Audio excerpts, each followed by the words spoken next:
So I went and watched RFK Jr. versus Jordan Peterson, and it was pulled down. And what did I get from the whole interview? Well, Jordan Peterson sounds like a frog. And I guess you could make an argument that RFK kind of sounds like a frog too. So it's a frog and a toad talking together about Obamacare and what it means to be a liberal, and how far does liberality and the left go before they become a problem, because that's one of the main questions that Jordan Peterson wanted answered from RFK. Another question that Jordan Peterson had for RFK was, how far environmentally do you want to take things?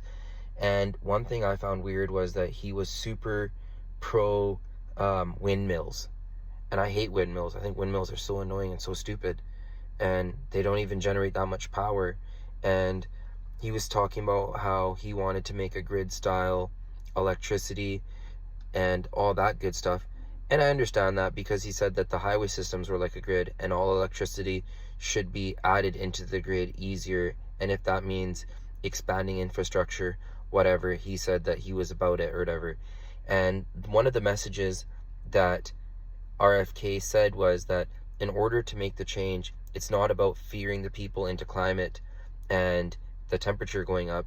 It's about people that might be right or left, and people that love the environment coming together to make things better all around for the environment.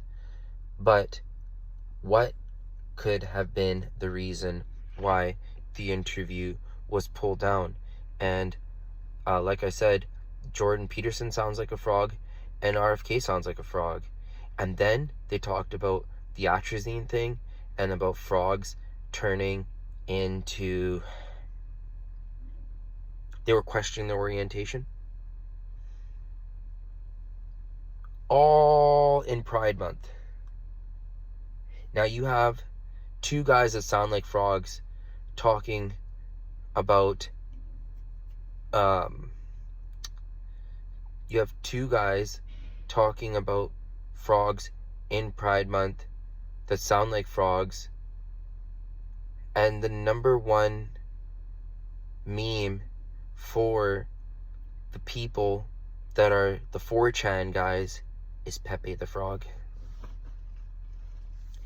You see, we always are looking for diamonds, one eyes, or single eyes, and little other Illuminati messaging and coding, but sometimes the coincidence is all right there in front of you. And RFK is cool, but RFK is going to have not to deal with Biden, but with Gavin Newsom. So there's that. And then Jordan Peterson was flexing in the interview that YouTube doesn't mess with him. But then after the interview got pulled down, but then we all know that Jordan Peterson is one of Ben's boys, Ben Shapiro. And you know what that means. So obviously people didn't think that Jordan Peterson was going to get his interview pulled down because he's one of Ben's boys. But, you know, I guess we learn every day. So if you see something slimy and gross about all this stuff, blame Pepe the Frog, because that's what I noticed. Thank you.